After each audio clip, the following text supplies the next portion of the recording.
Parce que si tu crois au Seigneur Jésus, la Bible dit dans Romains 5, verset 5, que l'amour de Dieu a été répandu dans nos cœurs par le Saint-Esprit qui nous a été donné. Vous voyez? Donc le Saint-Esprit n'est pas venu seulement pour nous faire parler en langue, pour nous faire prier des prières puissantes, pour nous faire chanter. Le Saint-Esprit est venu aussi pour nous communiquer la nature de Dieu. Et la nature de Dieu, c'est l'amour. Donc, il a répandu dans nos cœurs l'amour de Dieu. Maintenant, quand on dit il a répandu l'amour de Dieu dans nos cœurs, bien aimé, c'est quelque chose de très grand. Ça veut dire la nature de Dieu. Ça veut dire quoi ça? Dans l'amour de Dieu, il y a beaucoup de choses à l'intérieur. C'est-à-dire que c'est de l'amour de Dieu que sortent la compassion, la bonté, la bénignité, la miséricorde. Tout sort de là. Vous voyez? Donc quand la Bible dit que l'amour de Dieu a été répandu dans nos cœurs, la Bible est en train de dire que Dieu a répandu dans nos cœurs sa compassion, sa fidélité, sa justice, sa miséricorde. Vous comprenez ce que ça veut dire, ça?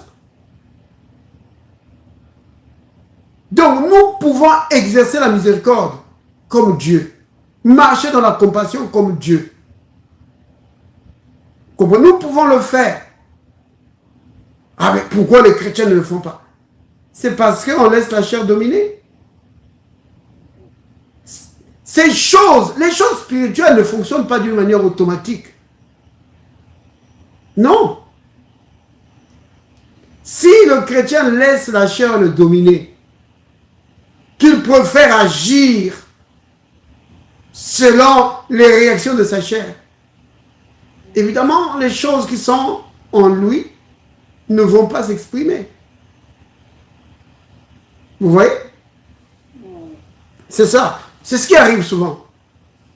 Mais le chrétien peut pardonner comme le Seigneur pardonne. C'est pas pour rien que le Seigneur Jésus nous demande de pardonner. Dans la prière où il dit dans Matthieu 6, pardonne-nous nos offenses, comme nous aussi nous pardonnons. Vous voyez? Donc, s'il le dit, c'est parce que nous pouvons le faire. Vous comprenez? Alors, la marche dans l'amour, c'est quelque chose de capital, bien aimé. C'est quelque chose de capital. Et dans la situation qui nous attriste, vous savez, si vous prenez dans 1 Corinthiens, au chapitre 13, qui est le chapitre de l'amour par excellence, donc c'est l'hymne à l'amour. Alors, regardez. Verset 4. 1 Corinthiens 13, verset 4. La charité est patiente. Elle est pleine de bonté. Vous voyez ça, la bonté? La bienveillance. Faire du bien à ton prochain. La charité n'est point envieuse. La charité ne se vante point. Elle ne s'offre point d'orgueil. Elle ne fait rien de malhonnête. Elle ne cherche point son intérêt. Vous avez vu ça? Donc, celui qui marche dans l'amour ne cherche pas son intérêt. Que dans chaque situation, tu dis, mais moi, qu'est-ce que je vais gagner dedans? Si je lui donne ça, moi, qu'est-ce que je vais gagner? Vous voyez? Non, l'amour donne. Vous comprenez? L'amour donne. C'est capital, ça, bien aimé. L'amour donne. Vous comprenez? On va prendre un passage que nous connaissons. Donc, ici, il y a 2 points juste que je voudrais vraiment fixés là. Le premier, c'est l'amour ne cherche pas son intérêt uniquement. Tout ce que tu fais, c'est vraiment pour voir ton intérêt. Je sais que c'est le propre des hommes. Oui. Le propre des hommes, c'est ça. C'est quand il agit, il cherche toujours son intérêt. Mais celui qui marche dans l'amour ne marche pas comme ça. Donc, prenons dans Jean chapitre 3, verset 16, vous connaissez ce passage. Car Dieu a tant aimé le monde. Donc, les humains, les pécheurs, ceux qui lui crachaient dessus, ceux qui blasphémaient son nom. Mais Dieu les a aimés. Il a tant aimé qu'il a donné. Vous voyez? Ça, c'est le deuxième point que je voulais fixer. L'amour donne. Vous comprenez? Bien sûr, il y a des gens qui donnent par intérêt. Il te donne parce qu'il sait qu'il va te demander quelque chose. Alors il te donne un cadeau. Il dit, je lui donne un cadeau. C'est le directeur de l'agence telle.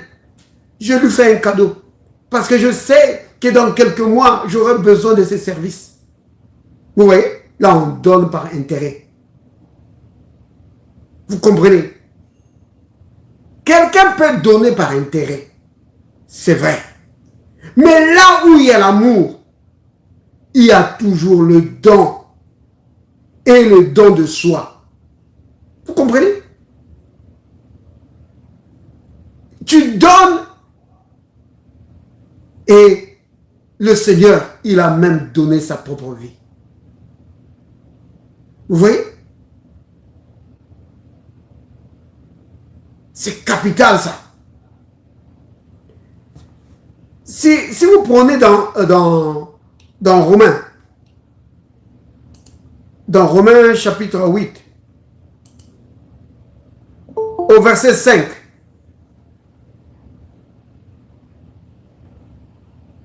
un instant, il y a quelqu'un qui veut se connecter.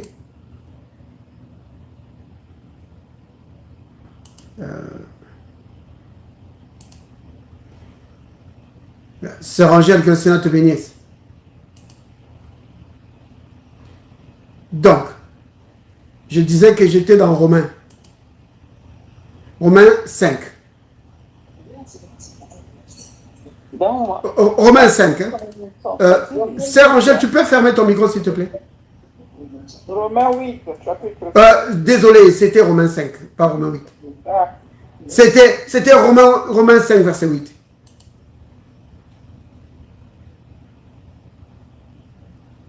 Désolé, c'était pas Romains 8, c'est Romains 5, verset 8. Alors, les Écritures disent ceci. Oh, je vais commencer peut-être au verset 7. Hein. À peine mourrait-on pour un juste. Quelqu'un peut-être mourrait-il pour un homme de bien. Mais Dieu prouve son amour envers nous en ce que, lorsque nous étions encore des pécheurs, Christ est mort pour nous. Vous avez vu? Ce passage est en train de dire que la mort de Christ, c'est la preuve de l'amour de Dieu envers nous. Dieu nous a donné la preuve ultime qu'un homme puisse donner. Il a donné son propre fils. Qu'est-ce qu'il peut encore te refuser? Vous voyez?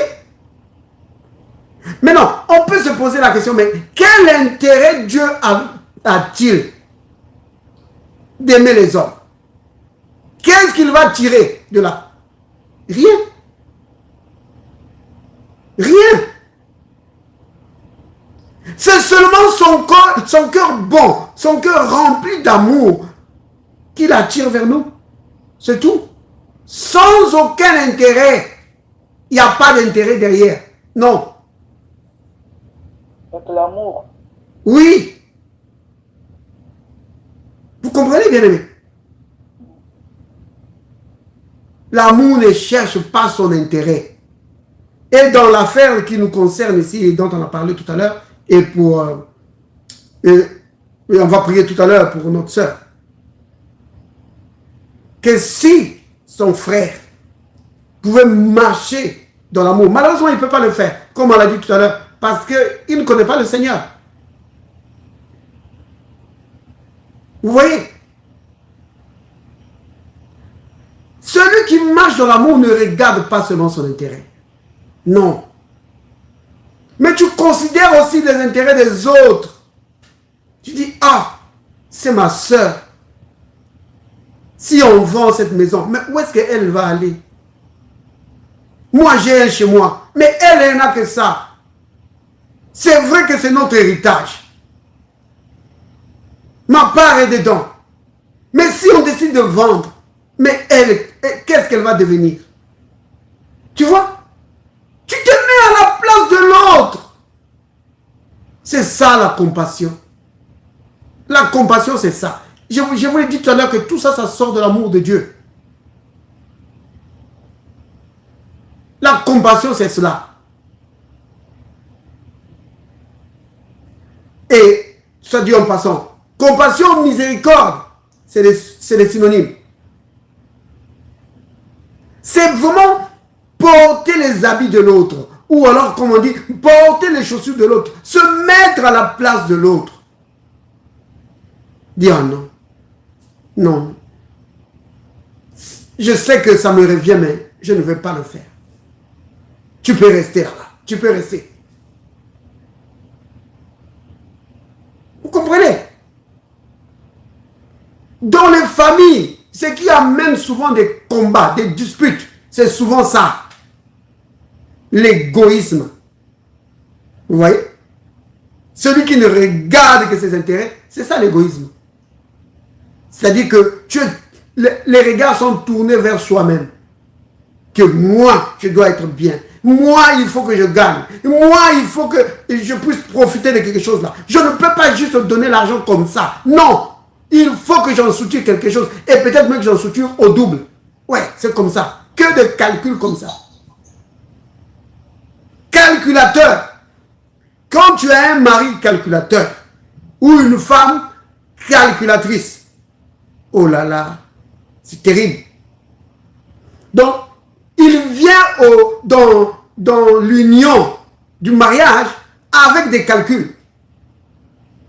Vous voyez? Ou c'est la femme, elle vient avec des calculs.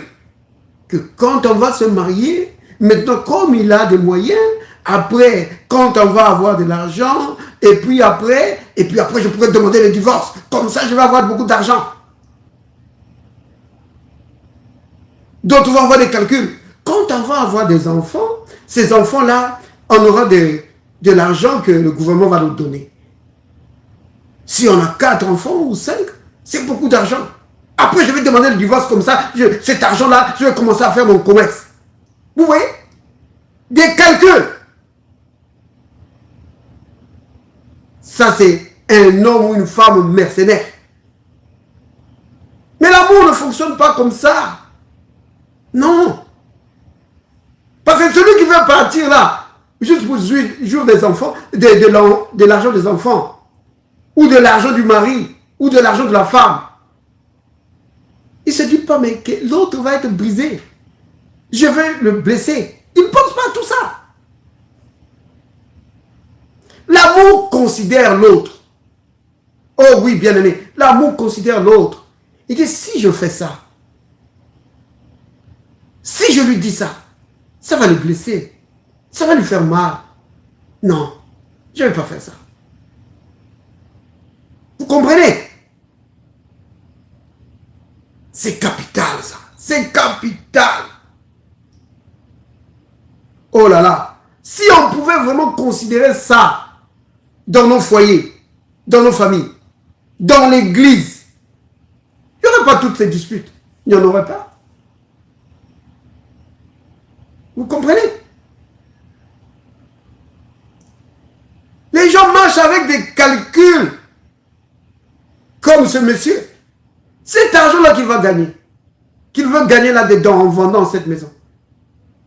C'est pas beaucoup d'argent. Comme on dit en anglais, that's not big money. C'est pas beaucoup. Mais il veut avoir ça. Et même si c'était beaucoup, qu'est-ce que tu vas faire de ça? Le Christ dit que à quoi servirait un homme de gagner le monde entier? Si le monde entier pouvait te revenir, que c'est à toi, et tu perds ton âme, ça sert à quoi? Vous voyez bien le... Oh là là. C'est vraiment important. Marchons dans l'amour, bien-aimé. C'est capital. Donc, je répète les 2 points que j'ai développés tout à l'heure. L'amour ne regarde pas son intérêt. Oui. Et 2e point, l'amour donne. Là où il y a l'amour, il y a toujours. Donner. On veut donner. Mais celui qui veut toujours, on lui donne. Ah! Celui qui marche dans l'amour veut donner. Oui, il veut donner. C'est ce que le Seigneur a fait. À cause de son amour, il a donné son Fils. C'est pourquoi notre foi doit être basée là-dessus, doit être fondée sur l'amour de Dieu.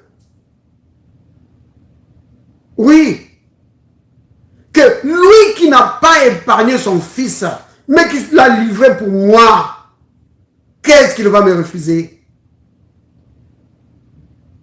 Regardez ça, bien aimé. On va prendre Romains 8 et puis on va arrêter. Romains 8, on va prendre deux versets là. Regardez. Dans Romains 8. On va prendre d'abord le verset 32. Il est dit,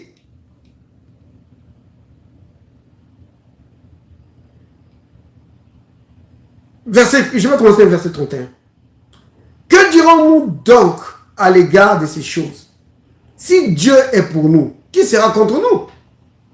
Lui qui n'a point épargné son propre Fils, mais qui l'a livré pour nous tous.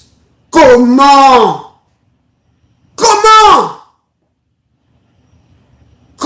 ne nous donnera-t-il pas aussi toutes choses avec lui? Qu'est-ce que Dieu peut te refuser? Il a déjà donné ton Fils pour toi. Comme je l'ai dit tout à l'heure que, selon Romains 5, qu'on a lu, verset 8, que c'est la preuve ultime. Dieu prouve son amour envers nous. Que lorsque nous étions encore des pécheurs, Christ est mort pour nous. Donc, lui qui a livré son Fils, puisque Dieu a livré son Fils pour toi, bien-aimé, puisque Dieu a donné son Fils pour toi, qu'est-ce qu'il va te refuser? Il va te refuser quoi? Le travail. Oh, le travail c'est quelque chose. Il va te refuser quoi? L'argent. Le mariage. Il va te refuser. Dieu va te refuser quoi? Quelle chose que tu peux trouver qui a plus de valeur que son Fils? Vous comprenez? Ce passage de Romains 8, 32, c'est fait comme un fondement solide, là où tu peux te tenir pour dire qu'il a livré son Fils pour moi. Il ne me refusera rien. Le Père prend soin de moi. Il m'a prouvé son amour en donnant son Fils pour moi. Et je peux croire qu'il prend soin de moi. Vous comprenez? Oui. Prends vraiment fondation sur son amour pour toi. Que le Père m'aime. Il m'a prouvé son amour. Il a donné son Fils pour moi. Il m'aime. Et alors, là, on peut prendre le verset 37, parce qu'on était au verset, on a lu le verset 31 et 32 tout à l'heure. Mais non, quand tu arrives au verset 37, Écoutez ce qui est dit ici. Mais dans toutes ces choses, donc dans toutes les situations de la vie, nous sommes plus que vainqueurs. Pourquoi? Par celui qui nous a aimés, à cause de l'amour de Dieu. Donc quand tu es confronté à un problème, dis, proclame, je suis plus qu'un vainqueur devant ce problème. À cause de l'amour de Dieu pour moi, le Père a livré son Fils pour moi. Je suis plus que vainqueur. Alléluia. Oui.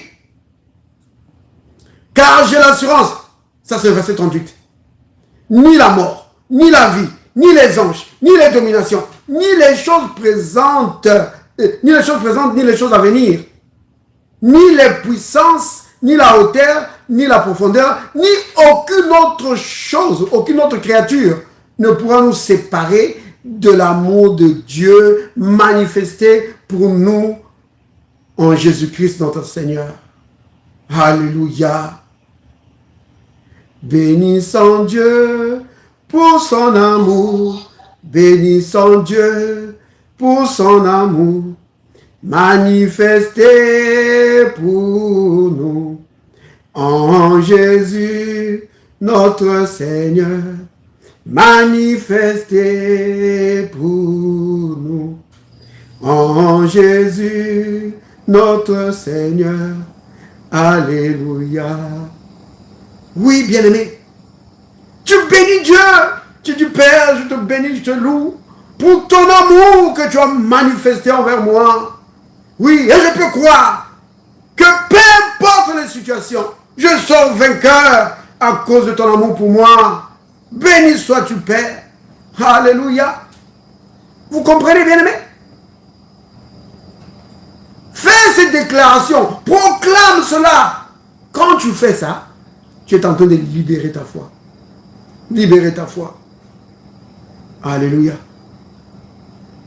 Et si dans le passé, tu n'as pas marché dans l'amour, tu n'as considéré que tes propres intérêts, demande pardon à Dieu. Dis Père, pardonne-moi. Parce que j'ai regardé comme mes intérêts. Maintenant, je vais aussi regarder les intérêts des autres. Alléluia. Béni soit le nom du Seigneur.